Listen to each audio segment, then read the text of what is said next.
L'inspiration est une maîtresse capricieuse, une sirène dont le chant nous hypnotise, nous détourne de notre voie. Parfois pour le meilleur, souvent pour nous précipiter sur un récif. Elle est tantôt une hydre, dont on ignore quelle tête décapiter, quelle phrase soustraire de notre manuscrit, tantôt une créature séduisante que l'on peine à aborder sous le bon angle. Elle est cruelle dans bien des cas, souvent trompeuse. Elle laisse dans son sillage un parfum d'amertume, une fois le labeur accompli. Elle n'est peut-être qu'esbrouffe, une escroquerie, je le crains. Dans sa pièce, Ornifle ou le courant d'air, Jean Anouilh ne fait-il pas dire à son personnage éponyme « L'inspiration, c'est une invention des gens qui n'ont jamais rien créé. » Et, aussi cynique soit-il, on y perçoit un fond de vérité. L'inspiration est indocile. Elle surgit de gouffres qu'il nous est impossible de sonder. De territoires dont nulle conscience ni lumière ne peuvent effleurer les confins. Edgar Allan Poe, passionné de cryptographie, avait lancé au lecteur d'un grand quotidien le défi de lui envoyer les codes les plus durs à déchiffrer. Une expérience qui lui inspira l'une de ses histoires les plus célèbres, le Scarabée d'or. Ray Bradbury, alors qu'il se promenait, tard dans une rue, fut arrêté par un agent de police qui l'interrogea sur ce qu'il faisait dehors. Une manifestation soudaine de l'autorité qui posa les jalons de Fahrenheit 451. Roald Dahl, durant son enfance, recevait à l'école des échantillons tests de chocolat envoyés par des grandes marques entre lesquelles la concurrence faisait rage. Un souvenir qui lui inspira Charlie et la chocolaterie. L'inspiration nous prend au dépourvu. C'est lorsque nous nous y attendons le moins qu'elle choisit de mordre. C'est ainsi que, le 12 août 2024, lorsque mon avion décolla de l'aéroport Charles de Gaulle à destination de l'Écosse, où j'avais prévu de passer 2 semaines avec quelques amis et parcourir le West Highland Way, célèbre sentier de randonnée reliant Glasgow à Fort William, j'étais loin d'imaginer qu'il résulterait de ce périple une nouvelle vidéo portant sur un auteur que je n'apprécie même pas particulièrement, Bram Stoker. Et pour cause, si je dis Dracula, les premières images à vous venir en tête seront quelque chose comme... Et si je vous révélais maintenant que l'inspiration, pour l'un des romans les plus cauchemardesques du XIXe siècle, est en fait venue de ce lieu-ci. Maintenant que je pense avoir votre attention, asseyez-vous et permettez-moi d'être une fois encore votre guide.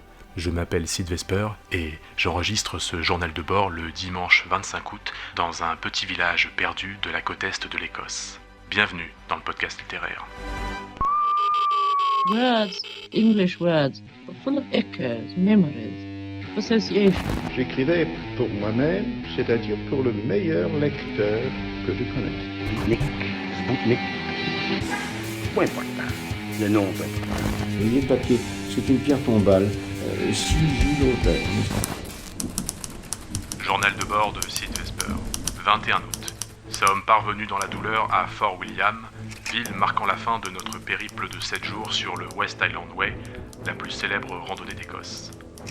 Météo abominable à notre arrivée, tout comme elle l'avait été à notre départ et comme elle le fut du reste durant tout notre périple. La veille au soir, avions dû installer notre campement entre les murs d'une vieille bâtisse en ruine à la toiture arrachée. Cela nous protégea des bourrasques, mais pour ce qui est de la pluie, diluvienne, nos tentes furent trempées en quelques heures, au point que ce pauvre Josh dut se réfugier dans la nôtre pour ne pas mourir de froid. Au matin, toutes nos affaires avaient pris l'eau, et c'est donc trempé comme soupe que nous atteignîmes Fort William en début d'après-midi, plus fatigués et piteux que jamais. Désormais, à moi le bain chaud. 22 août. Me sépare aujourd'hui du reste du groupe. Les autres, fatigués par la marche et ses mauvaises conditions, regagneront Édimbourg pour assister au Fringe Festival, tandis que de mon côté, je m'enfoncerai plus loin, au nord, dans les Highlands, terre de fantômes à ce qu'il semble, Non pas que j'accorde la moindre importance à de telles fables et superstitions. Depuis la gare routière, un bus me conduit à Kilmore, sur les berges du Loch Ness, dominé par le château d'Urquhart. Des pierres sombres, solennelles, qui s'élèvent encore dignement malgré leur état de ruine. Un peu plus loin, sur l'autre rive, engloutie par la forêt, les vestiges de la maison Boleskine, haut lieu de l'occultisme, supposé hanté, ayant souffert de plusieurs incendies mystérieux. Elle compte parmi ses anciens propriétaires célèbres Alistair Crowley, occultiste anglais du début du XXe siècle, ou encore Jimmy Page, guitariste du groupe Led Zeppelin. 23 août. Arrivé tôt le matin à Inverness, sublime petite ville d'architecture victorienne située à l'embouchure du Loch Ness.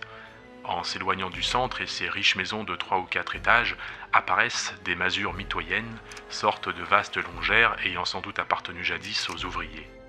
Assise sur une cheminée, une mouette se réchauffe le derrière. Partout, l'odeur âcre des pétunias.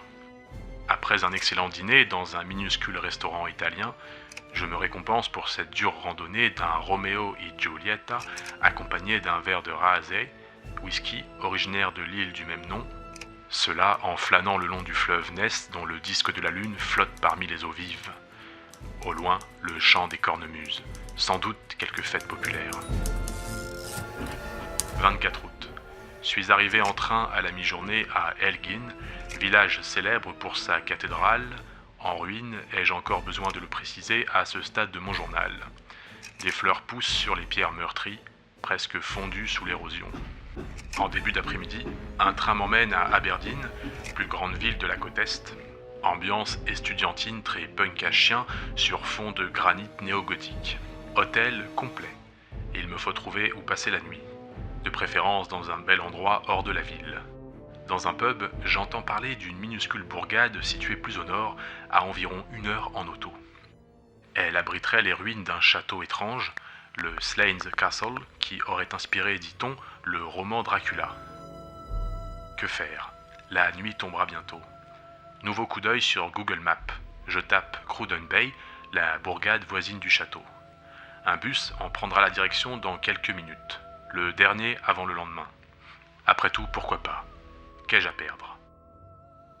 Aux abords de la gare routière, des filles mères traînent dans les escaliers de secours, fumant cigarette sur cigarette, tandis que leurs progénitures s'ébattent plus loin, près des zones d'embarquement, dans le souffle moite des moteurs diesel. À l'intérieur du bus, des gamines, une quinzaine d'années, insultent des passants. Sur un trottoir, une grand-mère en fauteuil leur répond par un bras d'honneur. Ce petit cirque me distrait, et lorsque je croise le regard d'une des jeunes femmes, un sourire provoquant vient sculpter ses lèvres. La ville cède peu à peu le terrain à la campagne qui s'interrompt elle-même in extremis face à l'océan.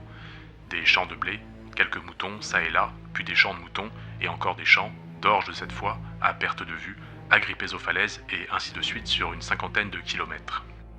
Soudain, la route s'élève, se hisse en haut d'une colline, semble vouloir m'emmener directement au ciel, et l'intuition de ce qui s'étend derrière me saisit avec une assurance alarmante. Cruden Bay. Et j'ai alors un flashback littéraire, une histoire de Lovecraft dans laquelle le narrateur atteignait, au terme d'une description très similaire, la terrible Innsmouth de la nouvelle du même nom. Mais en lieu et place de ces docks sombres, son récif menaçant et ses habitants aux faux airs de batraciens, c'est avec surprise, presque déception, que je découvre un charmant petit port de pêche niché entre les dunes. Est-ce là vraiment ce qui inspira l'un des livres les plus horrifiques du XIXe siècle?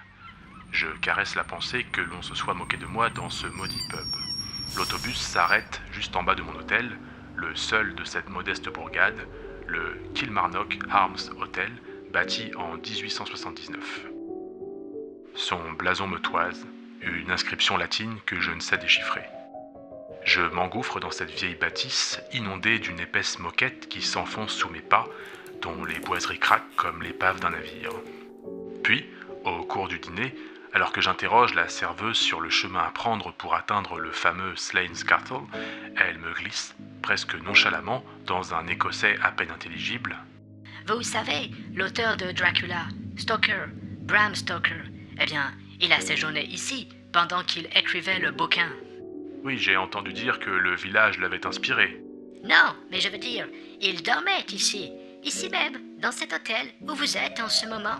Je l'observe quelques secondes sans dire un mot, comprenant soudain quel va être mon prochain sujet d'écriture.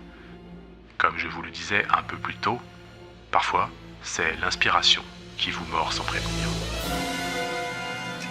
Après mon dîner, muni d'une lampe torche et vêtu d'un coupe-vent, je prends la route du château aux alentours de 20h. Ayant en tête que la première impression demeure prédominante, j'espère ainsi l'atteindre peu avant le coucher du soleil, à cette heure étrange où la lumière rasante imprègne les choses d'une dimension magique. Je quitte la ville, traverse un bosquet, puis un champ qui s'étire à perte de vue, jusqu'aux falaises, rappelant à cette heure la côte de granit rose ou le cap Fréhel en Bretagne. Si vous et moi pouvions remonter le temps jusqu'en août 1892, nous pourrions apercevoir ici même une haute silhouette errante, perdue dans ses pensées, contemplant tour à tour l'ondulation soyeuse de l'orge, les embruns des vagues puissantes, à la recherche de quelque chose. Une inspiration. Soudain, le château surgit face à moi.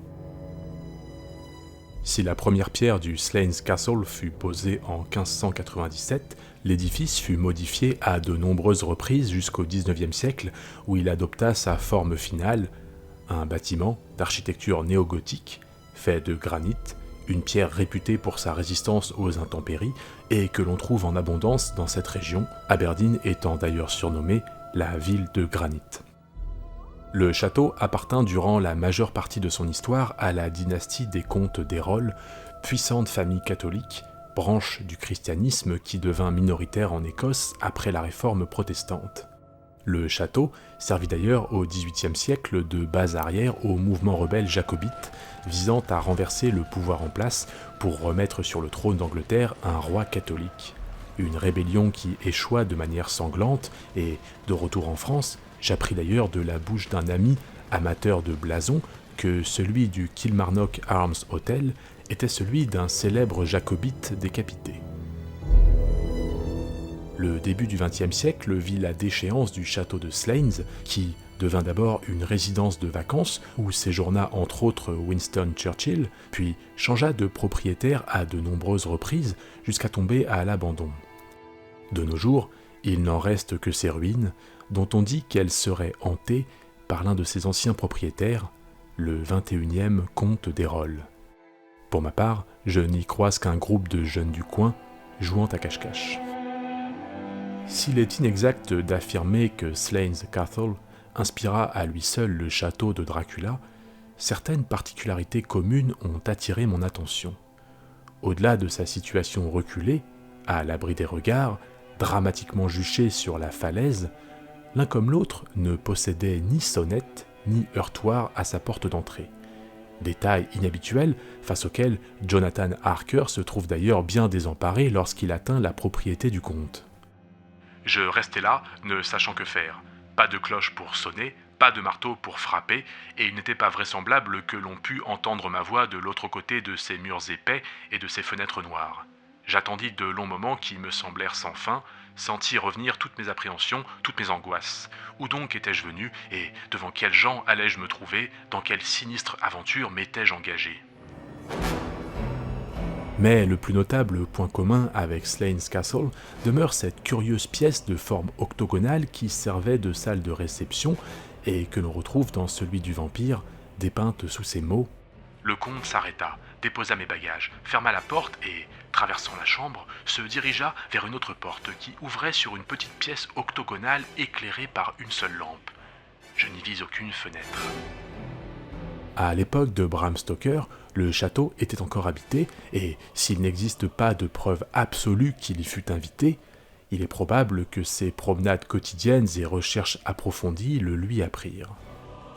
Car cette silhouette, dont je vous parlais un peu plus tôt, errant le long des falaises, c'était bien celle de Bram Stoker et 1892 fut peut-être l'année la plus cruciale de sa vie. Il n'était pourtant alors qu'un relatif inconnu, un Irlandais, né en 1847, critique dramatique pour un journal de Dublin. En 1876, l'un de ses articles avait attiré l'attention du célèbre acteur Sir Henry Irving, dont il était devenu un ami proche, le suivant avec sa troupe à l'étranger et qui lui confia même le management de son théâtre. Pour ces raisons, Stoker disposait déjà d'une petite réputation dans les milieux intellectuels, mais il était encore à des années de la publication de Dracula et des décennies de la postérité, la reconnaissance mondiale ne lui venant qu'après sa mort, avec les adaptations cinématographiques qui s'ensuivirent. Pour l'heure, en août 1892, Stoker a 44 ans et, en dépit de quelques nouvelles et romans, n'a pas encore de vocation littéraire très précise ni affirmée. Le déclic, d'après nombre de ses biographes, serait venu de la disparition d'une personne chère à son cœur, une inspiration, un mentor et un ami, le célèbre poète américain Walt Whitman, tout juste décédé quelques mois plus tôt, en mars 1892. Le temps nous échappe. C'est un des thèmes centraux de l'œuvre de Whitman, mais Stoker n'en prend la mesure qu'à ce moment précis. Il ne sait pas encore exactement sur quoi son futur roman va porter. Il a déjà quelques embryons d'idées. 2 ans plus tôt, en 1890, il a parcouru un article portant sur les croyances superstitieuses de Transylvanie. Son autrice, une Écossaise, s'était prise d'intérêt pour les coutumes étranges de cette région des confins de l'Europe durant les 2 années qu'elle y passa avec son époux, un officier de cavalerie qui s'y trouvait alors en poste. Il a également fait la connaissance d'Armin van Bury, universitaire hongrois fin connaisseur des mythes d'Europe de l'Est.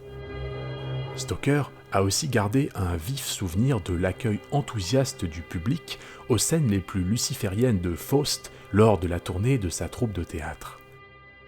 Il a également en tête le succès du Frankenstein de Mary Shelley, paru en 1818. Mais à son époque, en 1892, le genre du roman gothique dépérit. Il a eu son heure de gloire avec des livres tels que Le Château d'Otrante, Les Mystères du Dolphe, Le Moine, Melmoth ou L'Homme errant. Mais ces histoires macabres de fantômes et de châteaux hantés ont fini par lasser le public. Le rationalisme ambiant l'a emporté et des progrès scientifiques considérables, en particulier dans le domaine des maladies mentales, grâce à des personnalités telles que Charcot, dont Stoker assista d'ailleurs à une conférence sur l'hypnotisme, ou encore Freud, va pousser le genre à évoluer vers des intrigues psychologiques centrées sur l'humain, où nos parts d'ombre et d'inconscient vont être mises en lumière. Dracula sera la charnière entre les deux genres, les deux époques.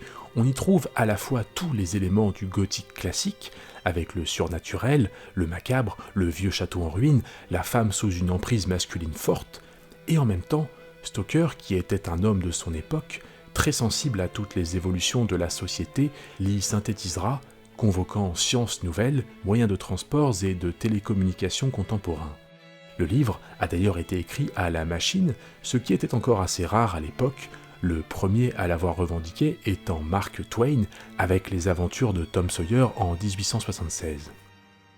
Dans Dracula, ce mode d'écriture fait écho à sa construction narrative polyphonique où plusieurs points de vue se font entendre dans un enchevêtrement de lettres, carnets de bord, journaux intimes, retranscriptions diverses.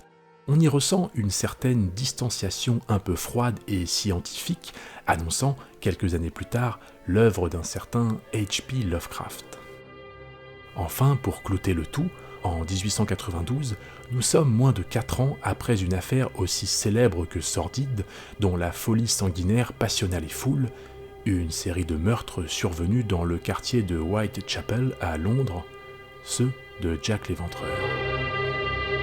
Pour toutes ces raisons, Stoker pense qu'écrire Dracula, mélange d'horreur gothique, de roman noir et de psychologie, pourrait lui valoir le succès. Mais il a un problème. Faisant partie d'une certaine élite intellectuelle, il craint que le sujet de son livre ne fasse jaser autour de lui. Voilà pourquoi, cet été de 1892, Stoker se met en quête d'un endroit au calme, loin des regards, afin de pouvoir mijoter son futur chef-d'œuvre. Il suppute qu'un tel lieu doit exister quelque part sur la côte est de l'Écosse et entreprend, un jour d'été, une longue promenade entre Peterhead et Whinnyfold. Un minuscule sentier y serpente dangereusement entre les falaises, comme j'ai pu moi-même m'en rendre compte en suivant ses traces. Il chemine avec précaution et tombe bientôt sur un minuscule port de pêche loti entre les dunes. Port Errol, qui sera rebaptisé en 1927 Cruden Bay pour des questions d'attrait touristique et que j'appellerai ainsi durant toute la vidéo par souci de clarté. C'est le coup de foudre. Dans son enthousiasme, Stoker fonce au Kilmarnock Arms Hotel et télégraphie à sa femme de le rejoindre avec leur fils. Stoker ne le sait pas encore, mais c'est le début d'une grande histoire entre Cruden Bay et lui, un lieu où il reviendra à de très nombreuses reprises jusqu'à sa mort en 1912. Le village n'a, d'après les photographies que j'ai pu voir, que très peu changé depuis l'époque. Un endroit intime, préservé du tourisme, précisément ce que Stoker cherchait. Dans les témoignages rapportés d'une génération à l'autre et collectés par Mike Shepherd, un habitant du village ayant écrit en 2023 un livre sur les liens entre Stoker et le lieu, il semblerait que celui-ci ait été apprécié des villageois, fiers d'accueillir parmi eux un écrivain. Tous, en revanche, le considérèrent comme un excentrique, et certains confessèrent avoir été mal à l'aise de le voir brandir son carnet à tout bout de champ, parfois en plein milieu d'une conversation. Un habitant, néanmoins, parut s'être irrité de sa présence, le révérend de l'époque, un certain Adam Drummond, dont l'arrière-petite-fille découvrit en 2022 dans ses archives du grenier un dossier marqué « Dracula ». Il contenait des histoires courtes écrites par son ancêtre en dorique, un dialecte local, et prenait place à Cruden Bay, évoquant des habitants réels. Seul un personnage y semble particulièrement antipathique au révérend, un certain Stoker. Et pour cause, le ministre de Dieu dans le village ne dut pas voir d'un très bon œil l'arrivée d'un écrivain dont le futur livre aurait pour thème un personnage aussi impie que Dracula. Mais pour comprendre cette aversion, il faut s'intéresser aux liens pour le moins occultes unissant en Écosse christianisme et paganisme. Si le pays s'est converti à l'Église catholique durant le Moyen-Âge, on apprend, en parcourant la documentation, que les premiers missionnaires envoyés sur place au 7e siècle se heurtèrent à des croyances païennes si enracinées qu'ils durent se résoudre, dans un premier temps du moins, à entremêler ces mythes endémiques au christianisme. C'est la raison pour laquelle de nombreuses superstitions et croyances anciennes continuèrent d'exister en Écosse au fil des siècles, particulièrement dans la région des Highlands, très à l'écart des villes principales. Le folklore et les cultes anciens d'Écosse sont étroitement liés à la nature. Pour les Celtes et les Pictes, les arbres, en particulier les chênes et les saules, étaient sacrés, de la même façon que l'eau était associée à des créatures mythologiques et des rituels de guérison. Cette vénération de la nature, partant de l'idée qu'un pouvoir divin serait présent en elle de manière immanente, est définie par le concept de panthéisme, une doctrine à laquelle s'opposa le christianisme qui voyait au contraire en Dieu une entité distincte de sa création. Pour cette raison, le panthéisme, auquel se rattachent par essence de nombreuses pratiques de sorcellerie, fut balayé au XVIIe siècle lors de la grande chasse aux sorcières qui frappa l'Europe et sévit tout particulièrement en Écosse. L'œuvre poétique de Walt Whitman, qui fut l'une des grandes inspirations de Stoker, est d'ailleurs très chargée d'un regard panthéiste sur le monde.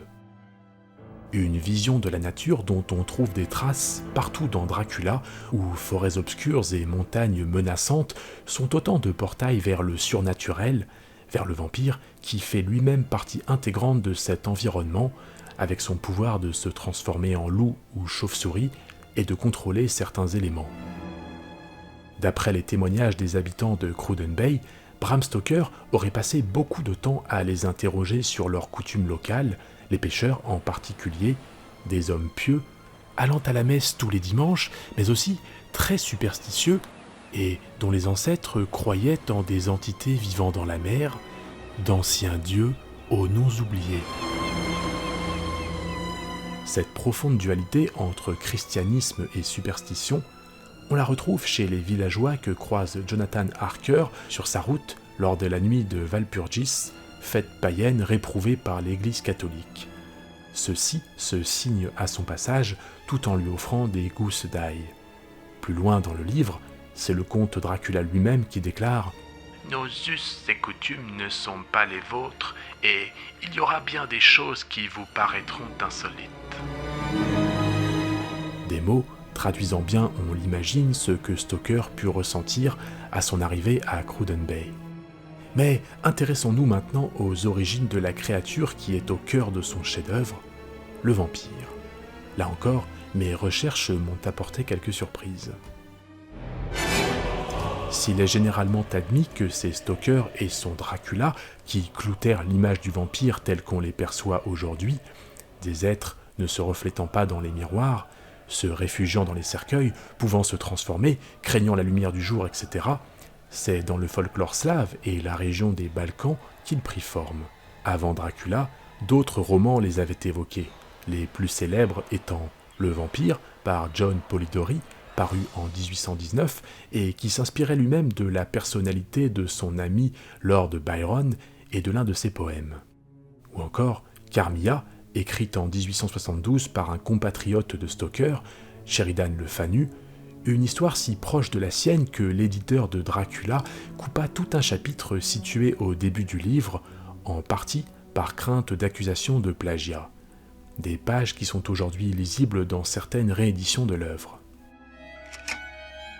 Mais au-delà du folklore slave et balkanique, une créature des mythes écossais attira mon attention. La Baoban Sith. Sith venant du mot Cid en gaélique d'Écosse, ce qui signifie l'autre monde, celui des mythes celtes. La Baoban Sith est une sorte de version femelle du vampire, usant de ses charmes pour attirer sa proie, ce qui me fit aussitôt penser aux fiancés de Dracula, ces démons vivant dans son château. En creusant un peu plus, je découvris d'ailleurs qu'aux racines du mythe des vampires, on trouvait presque toujours des figures de femmes. Plusieurs millénaires avant Jésus-Christ, la mythologie mésopotamienne parlait de Lilitu, les ancêtres des Lilith hébraïques, des démons féminins qui suçaient le sang. Chez les Grecs, les Ampousaï étaient des démons qui prenaient une apparence féminine pour séduire. Les Romains, quant à eux, croyaient en l'existence des Striges qui, la nuit, prenaient l'apparence de chouettes ou de chauves-souris. Autre surprise de taille, historique cette fois, on a souvent surestimé le lien entre Dracula et Vlad l'Empaleur, prince valaque qui frappa les esprits par son habitude d'empaler ses ennemis et dont le surnom était Dracula, pouvant signifier à la fois diable et dragon. Hormis l'usage du nom, il semblerait que Stoker se soit beaucoup moins intéressé que ce que l'on pense à ce personnage historique.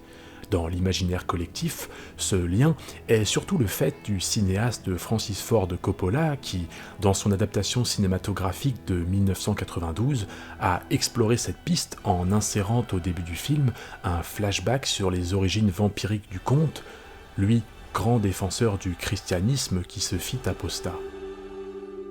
Certains biographes ont en fait émis l'hypothèse que l'idée du vampire, en tant que créature mi-morte, mi-vivante, se régénérant dans sa terre natale, aurait été inspirée à Stoker par une expérience terrible que vécut sa mère. En 1832, s'abattit sur Sligo, une petite ville d'Irlande où elle vivait alors, une terrible épidémie de choléra qui fit officieusement 1500 morts sur une population de 15 000 habitants. Alors que la panique s'emparait des esprits, elle fut témoin d'une scène à faire froid dans le dos et que je vous retranscris telle qu'elle. Un pauvre voyageur tomba malade sur le bord de la route, à quelques kilomètres de la ville. Et comment ces Samaritains l'ont-ils traité ? Ils ont creusé une fosse et, à l'aide de longues perches, l'ont poussé vivant dans celle-ci, puis l'ont recouvert vivant. Mais la main de Dieu ne peut être ainsi arrêtée, et sévèrement, comme Sodome, notre ville a payé pour de tels crimes. D'autres témoignages corroborent son récit, affirmant qu'à l'hôpital, pris d'assaut, certains malades, drogués à l'opium, furent enterrés vivants, dans l'urgence de se débarrasser des corps. Je rappelle que le choléra est une maladie extrêmement contagieuse qui tue en quelques heures seulement.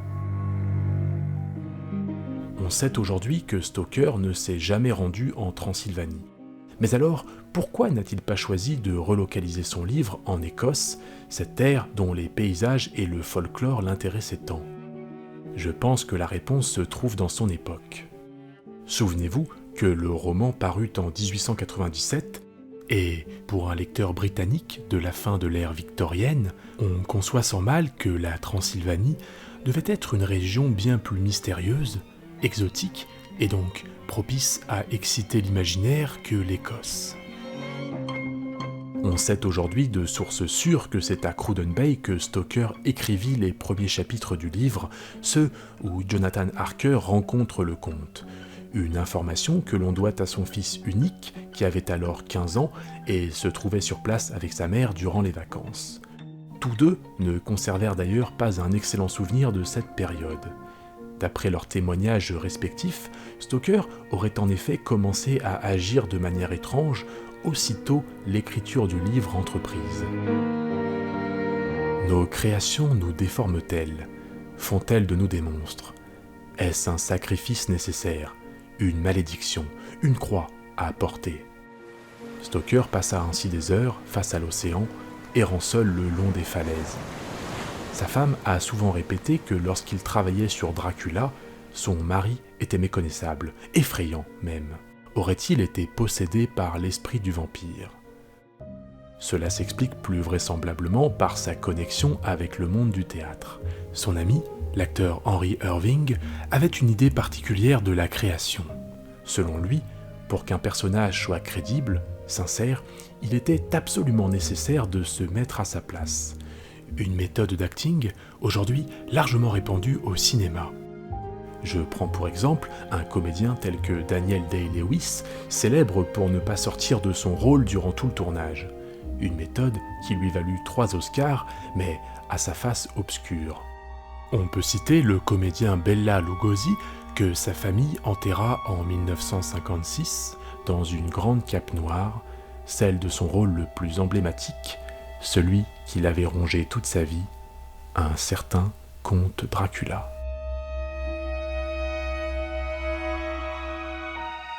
En 1897, à sa sortie, Dracula ne se vendit pas très bien.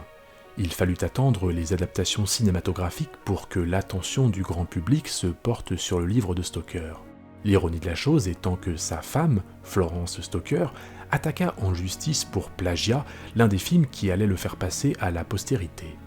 Nosferatu, sorti en 1922, la maison de production ne s'étant pas embarrassée à l'époque de l'achat des droits du livre. Vers la fin de sa vie, en 1910, Stoker s'était rendu une dernière fois à Cruden Bay. Les habitants l'avaient alors décrit comme un homme malade, traînant sur la plage sa haute silhouette, son manteau flottant au vent, agitant les bras au passage des vagues, de manière effrayante, au point qu'une employée du Kilmarnock Arms Hotel dit éviter la plage pour ne pas l'y croiser.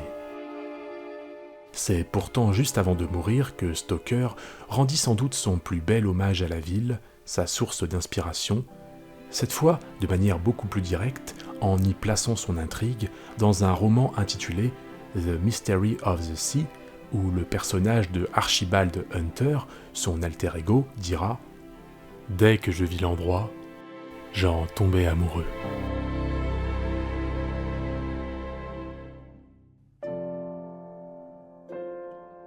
L'inspiration est une fausse alliée, une maîtresse dont on se passerait bien le plus souvent. Comme il nous siérait de suivre une route plus confortable, mais la vie, l'œuvre, n'en serait-elle pas infiniment plus ennuyeuse ? C'est une question que je me pose depuis toujours, un poids que je traîne et dont j'aimerais me délester un peu en vous la retournant désormais. D'ici là que me parvienne l'écho de vos réponses, bonne nuit, Gotham.